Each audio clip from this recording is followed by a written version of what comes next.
Hello students, welcome to C++ class.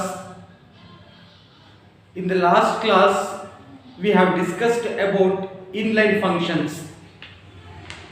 Briefly, I will repeat those things and then I will explain what is meant by inline function with an example program.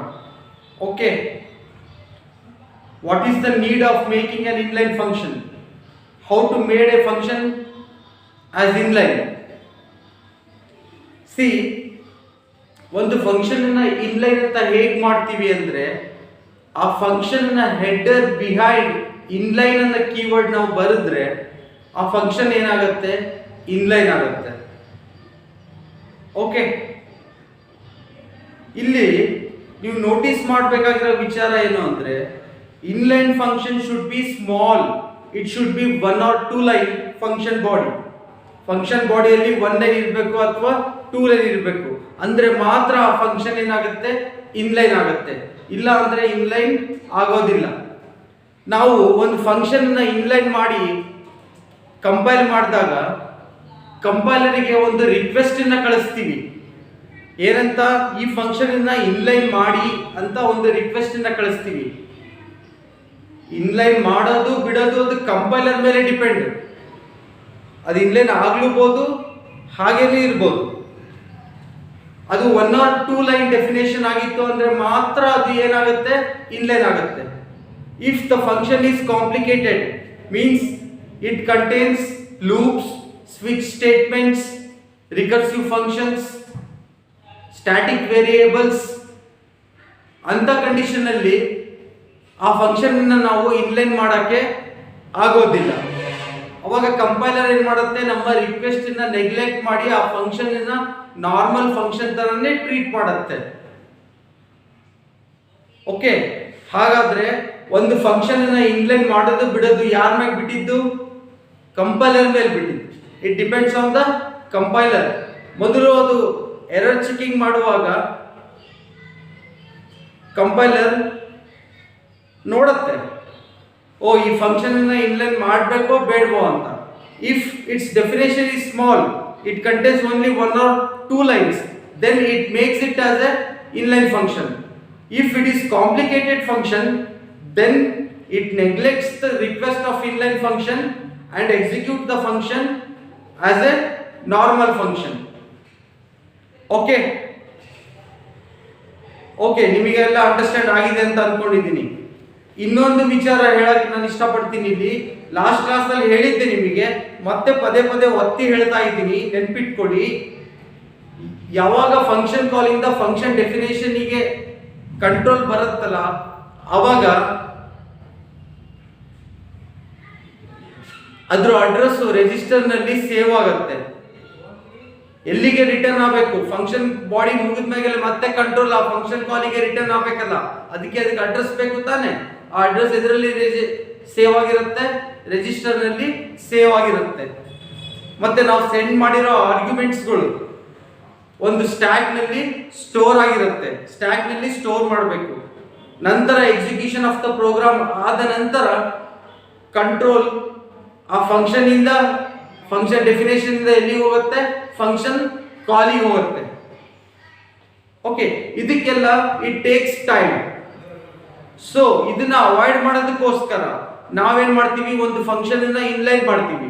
Inline ಮಾಡೋದ್ರಿಂದ function ಡೆಫಿನೇಷನ್ಗೆ, function definition function call ಅಲ್ಲಿ ಏನಾಗುತ್ತೆ, replace ಆಗುತ್ತೆ, ಅಲ್ಲೇ manipulation ಆಗುತ್ತೆ. ಅರ್ಥ ಆಗ್ತಾ ಇದೆನಾ? Hope you have understood. Inline ಮಾಡೋದ್ರಿಂದ ಫಂಕ್ಷನ್ ಡೆಫಿನೇಷನ್ ಫಂಕ್ಷನ್ ಕಾಲ್ ಅಲ್ಲಿ ರೀಪ್ಲೇಸ್ ಆಗಿ ಅಲ್ಲಿ ಎಕ್ಸಿಕ್ಯೂಟ್ ಆಗುತ್ತೆ, ಮ್ಯಾನಿಪುಲೇಟ್ ಆಗುತ್ತೆ.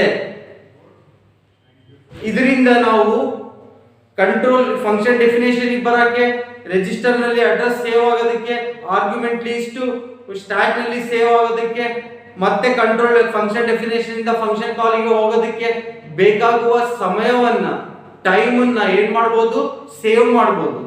ಆ ಟೈಮ್ ಅನ್ನ ಸೇವ್ ಮಾಡೋದಕ್ಕೋಸ್ಕರ ನಾವಿಲ್ಲಿ ಒಂದು ಫಂಕ್ಷನ್ ನ ಏನ್ ಮಾಡ್ತೀವಿ, ಫಂಕ್ಷನ್ ಏನಾದ್ರೂ ಶಾರ್ಟ್ ಆಗಿದ್ರೆ ಅದನ್ನ ಏನ್ ಮಾಡ್ತೀವಿ, ಇನ್ಲೈನ್ ಮಾಡ್ತೀವಿ. Okay, hope you have understood the concept now. ಈಗ ಅರ್ಥ ಆಗಿದೆ ನಿಮಗೆ ಅಂತ ನಾನು ಅನ್ಕೊಂಡಿದ್ದೀನಿ. ಓಕೆ, ಒಂದು ಫಂಕ್ಷನ್, ಒಂದು ಪ್ರೋಗ್ರಾಮ್ ನೋಡೋಣ, ಅದು ಯಾವ ರೀತಿ ಎಕ್ಸಿಕ್ಯೂಟ್ ಆಗುತ್ತೆ ಅಂತ ನೋಡೋಣ. Okay, I will write this program now here. See it properly and understand it.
ನೋಡಿ ಸ್ಟೂಡೆಂಟ್ಸ್, ಇನ್ಲೈನ್ ಫಂಕ್ಷನ್ ಅನ್ನು ಡಿಫೈನ್ ಮಾಡಿದೀವಿ. ಇಲ್ಲಿ ಇನ್ಲೈನ್ ಫಂಕ್ಷನ್ ಶೋ ಮಾಡಕ್ಕೆ ಈ ಪ್ರೋಗ್ರಾಮ್ ಅನ್ನ ಎಕ್ಸಾಂಪಲ್ ಆಗಿ ತಗೊಂಡಿದ್ದೀವಿ.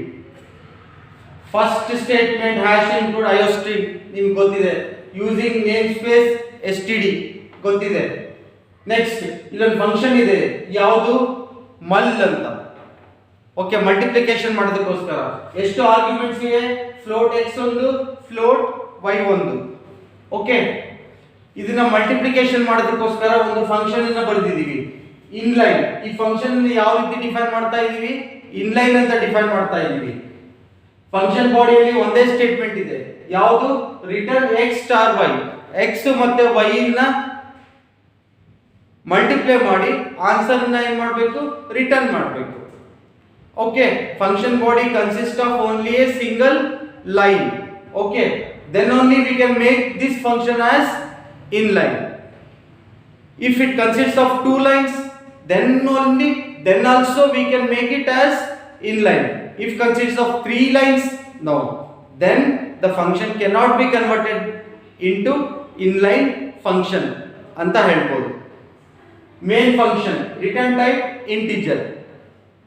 ಒಂದು ವೇರಿಯೇಬಲ್ ಡಿಕ್ಲೇರ್ ಮಾಡ್ಕೊಂಡಿದೀವಿ, ಫ್ಲೋಟ್ a ಅಂತ. ಅದರಲ್ಲಿ ಏನ್ ವ್ಯಾಲ್ಯೂ ಇದೆ? 12.345 ಇದೆ. ಇನ್ನೊಂದು ವೇರಿಯೇಬಲ್ ಡಿಕ್ಲೇರ್ ಮಾಡ್ಕೊಂಡಿದೀವಿ, ಫ್ಲೋಟ್ b ಅಂತ. ಅದರಲ್ಲಿ ಏನ್ ವ್ಯಾಲ್ಯೂ ಇದೆ? 9.82. ಓಕೆ, ಇಲ್ಲಿ ಸಿಔಟ್ ಸ್ಟೇಟ್ಮೆಂಟ್ ಅಲ್ಲೇ ನಾವೇನ್ ಮಾಡ್ತಾ ಇದೀವಿ? ಮಲ್ಲನ್ನ ಫಂಕ್ಷನ್ ಅನ್ನ ಕಾಲ್ ಮಾಡ್ತಾ ಇದೀವಿ. ಆರ್ಗ್ಯುಮೆಂಟ್ ಪಾಸ್ ಮಾಡೋದು a ಮತ್ತು b. a ಹಾಗೂ b ನ ನಾವೇನ್ ಮಾಡ್ತೀವಿ? ಪಾಸ್ ಮಾಡ್ತೀವಿ. ಅವಾಗ ಕಂಟ್ರೋಲ್ ಇಲ್ಲಿಂದ ಎಲ್ಲಿಗೆ ಬರುತ್ತೆ? ಮಲ್ ಫಂಕ್ಷನ್ ಡೆಫಿನೇಷನ್ ಗೆ ಬರುತ್ತೆ. ಓಕೆ, x ಅಂಡ್ y ನಲ್ಲಿ ಆ a ಅಂಡ್ b ಆರ್ಗ್ಯುಮೆಂಟ್ಸ್ ಏನಾಗುತ್ತೆ? ಕಾಪಿ ಆಗುತ್ತೆ. ನೆಕ್ಸ್ಟ್ ಕಂಟ್ರೋಲ್ ಒಳಗೆ ಬಂದು ರಿಟರ್ನ್ ಸ್ಟಾರ್ xy ಇವೆರಡು ಮಲ್ಟಿಪ್ಲೈ ಆಗಿ ಇದರ ಆನ್ಸರ್ ಏನಾಗುತ್ತೆ? ರಿಟರ್ನ್ ಆಗುತ್ತೆ. ಓಕೆ, ಈ ರೀತಿ ನಾವು ನಾರ್ಮಲಿ ಫಂಕ್ಷನ್ಸ್ ಗಳನ್ನ ನೋಡ್ತಾ ಬಂದಿದ್ವಿ, ಹೌದಾ? ಆದ್ರೆ ಇಲ್ಲಿ ಆ ರೀತಿ ಆಗೋದಿಲ್ಲ. ಈ ಆರ್ಗ್ಯುಮೆಂಟ್ಸ್ ಗಳು ಈ ಪ್ಯಾರಾಮೀಟರ್ಸ್ ಗಳಲ್ಲಿ ಬಂದು ಕಾಪಿ ಆಗೋದಿಲ್ಲ. ಯಾಕಂದ್ರೆ ಇದು ಇನ್ಲೈನ್ ಫಂಕ್ಷನ್ ಆದ್ರಿಂದ ಇದ್ರ ಫಂಕ್ಷನ್ ಡೆಫಿನೇಷನ್ ಸಿಂಗಲ್ ಲೈನ್ ಇರೋದ್ರಿಂದ ಈ single line x star y ಏನಾಗುತ್ತೆ? ಈ ಫಂಕ್ಷನ್ ಕಾಲ್ ನಲ್ಲಿ ರೀಪ್ಲೇಸ್ ಆಗುತ್ತೆ. ಅವಾಗ x ಸ್ಟಾರ್ y ರೀಪ್ಲೇಸ್ ಆಗಿ ವ್ಯಾಲ್ಯೂ ಏನಾಗುತ್ತೆ? ಅಲ್ಲಿ ಪ್ರಿಂಟ್ ಆಗುತ್ತೆ. ಅರ್ಥ ಆಯ್ತಾ? ಇನ್ಲೈನ್ ಫಂಕ್ಷನ್ ಮಾಡೋ ಉದ್ದೇಶ ಇದೆ. ಓಕೆ, ಫಂಕ್ಷನ್ ಕಾಲ್ ಇಂದ ಫಂಕ್ಷನ್ ಡೆಫಿನೇಷನ್ ಗೆ ಕಂಟ್ರೋಲ್ ಬರ್ಕೂಡ್ದು. ಅಡ್ರೆಸ್ ರಿಜಿಸ್ಟರ್ ನಲ್ಲಿ ಸೇವ್ ಆಗ್ಕೂಡ್ದು. ಆರ್ಗ್ಯುಮೆಂಟ್ ಗಳಲ್ಲಿ ಇಷ್ಟು ಸ್ಟ್ಯಾಕ್ ಅಲ್ಲಿ ಸೇವ್ ಆಗ್ಕೂಡ್ದು. ಮತ್ತೆ ಕಂಟ್ರೋಲ್ ಫಂಕ್ಷನ್ ಡೆಫಿನೇಷನ್ ಇಂದ ಫಂಕ್ಷನ್ ಕಾಲಿಗೆ ಹೋಗ್ಕೂಡ್ದು. ಇದಕ್ಕೆಲ್ಲ ಟೈಮ್ ಬೇಕಾಗತ್ತೆ. ಆ ಟೈಮ್ ಅನ್ನ ಅವಾಯ್ಡ್ ಮಾಡೋದಕ್ಕೋಸ್ಕರ ಈ ಫಂಕ್ಷನ್ ನಾವೇನ್ ಮಾಡಿದೀವಿ? ಇನ್ಲೈನ್ ಮಾಡಿದೀವಿ. ಇದು ಸಿಂಗಲ್ ಸ್ಟೇಟ್ಮೆಂಟ್ ಇರೋದ್ರಿಂದ ಕಂಪೈಲರ್ ಕೂಡ ಅಗ್ರಿ ಆಗತ್ತೆ. ಓಕೆ, ಈ ಫಂಕ್ಷನ್ ಏನ್ ಮಾಡ್ಬೋದು? ಇನ್ಲೈನ್ ಮಾಡ್ಬೋದು ಅಂತ ಹೇಳಿ ಇನ್ಲೈನ್ ಫಂಕ್ಷನ್ ಮಾಡುತ್ತೆ. ಓಕೆ, ಅದೇ ರೀತಿ ಡಿವಿಷನ್ ಕೂಡ ಪರ್ಫಾರ್ಮ್ ಆಗುತ್ತೆ. ಓಕೆ, ಸಾರಿ, ಈ ಡಿವಿಷನ್ ಇನ್ನ ಡಿಲೀಟ್ ಮಾಡ್ಬಿಡಿ. ಇದರ ಇನ್ನೊಂದು function definition ಬರೀಬೇಕಾಗುತ್ತೆ.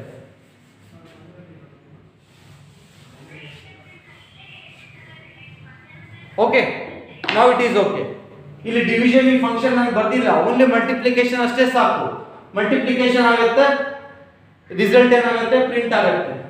12.345 is multiplied with 9.82 and the result 121.228 is displayed.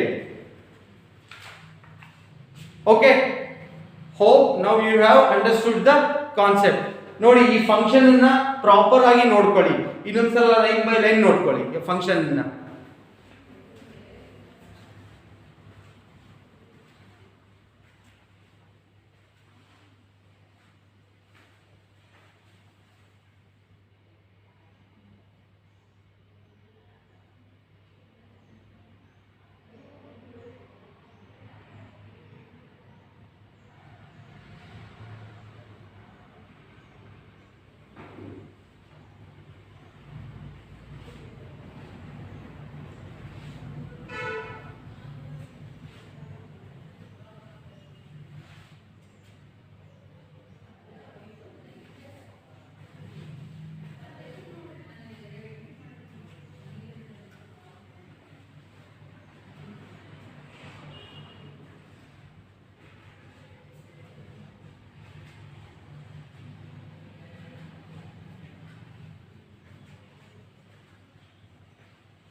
Okay students, ಈ ಫಂಕ್ಷನ್ ನೀವು ಸರಿಯಾಗಿ ಅರ್ಥ ಮಾಡ್ಕೊಂಡಿದ್ದೀರಾ ಅಂತ ನಾನು ಅನ್ಕೊಂಡಿದ್ದೀನಿ. ಇದ್ರ ಬಗ್ಗೆ ಏನಾದರೂ ಡೌಟ್ಸ್ ಇದ್ದರೆ ನನಗೆ ಕಾಲ್ ಮಾಡಿ, I will solve your doubt. Okay, ಈಗ ಗೊತ್ತಾಯ್ತಾ ನಾವು ಯಾಕೆ ಫಂಕ್ಷನ್ ಇನ್ಲೈನ್ ಮಾಡ್ತೀವಿ ಅಂತ? ಯಾಕೆ ಮಾಡ್ತೀವಿ? ಟೈಮನ್ನು ಸೇವ್ ಮಾಡೋದಕ್ಕೆ. ಫಂಕ್ಷನ್ ಬಾಡಿ ಚಿಕ್ಕದಾಗಿರೋದ್ರಿಂದ ಆ ಫಂಕ್ಷನ್ ಕಾಲ್ ಬರೋದು ಹೋಗೋದು, ರಿಜಿಸ್ಟರ್ನಲ್ಲಿ ಸೇವ್ ಆಗೋದು, ಅಡ್ರೆಸ್ಸು, ಆರ್ಗ್ಯುಮೆಂಟ್ ಲಿಸ್ಟ್ ಎಲ್ಲ ಸ್ಟಾಕ್ನಲ್ಲಿ ಸೇವ್ ಆಗೋದು, ಇವೆಲ್ಲ ಬರ್ಡನ್. ಇದಕ್ಕೆಲ್ಲ ಟೈಮ್ ವೇಸ್ಟ್ ಆಗುತ್ತೆ, ಹೌದಾ? ಅದನ್ನ ಅವಾಯ್ಡ್ ಮಾಡೋದಕ್ಕೋಸ್ಕರ ನಾವು ಇನ್ಲೈನ್ ಅಂತ ಡಿಕ್ಲೇರ್ ಮಾಡ್ಕೊತೀವಿ. ಓಕೆ, ನಾವು ಒಂದ್ಸಲ ಒಂದು ಫಂಕ್ಷನ್ ಇನ್ಲೈನ್ ಅಂತ ಡಿಫೈನ್ ಮಾಡಿದ ಮೇಲೆ ಆ ಫಂಕ್ಷನ್ ಏನಾಗುತ್ತೆ, ಫಂಕ್ಷನ್ ಕಾಲ್ ಬಂದಾಗ ಆ ಫಂಕ್ಷನ್ ಇನ್ 1 or 2 ಸ್ಟೇಟ್ಮೆಂಟ್ಸ್ ಇರುತ್ತಲ್ವಾ, ಅದು ಈ ಫಂಕ್ಷನ್ ಕಾಲ್ ಪ್ಲೇಸ್ ನಲ್ಲಿ ರೀಪ್ಲೇಸ್ ಆಗುತ್ತೆ. ಅಲ್ಲೇ ಕ್ಯಾಲ್ಕುಲೇಷನ್ ಮ್ಯಾನಿಪುಲೇಷನ್ ನಡೆಯುತ್ತೆ. ಓಕೆ, ಇಷ್ಟೇ ಇನ್ಲೈನ್ ಫಂಕ್ಷನ್ ಅಂದ್ರೆ, ನಥಿಂಗ್ ಟು ವರಿ.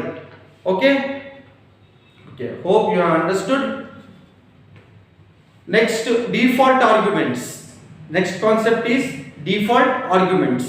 ಅದನ್ನ ನೆಕ್ಸ್ಟ್ ಕ್ಲಾಸಲ್ಲಿ ನಾವು ಡಿಸ್ಕಸ್ ಮಾಡೋಣ. Okay, study well, refer my notes and textbooks. Until then, goodbye.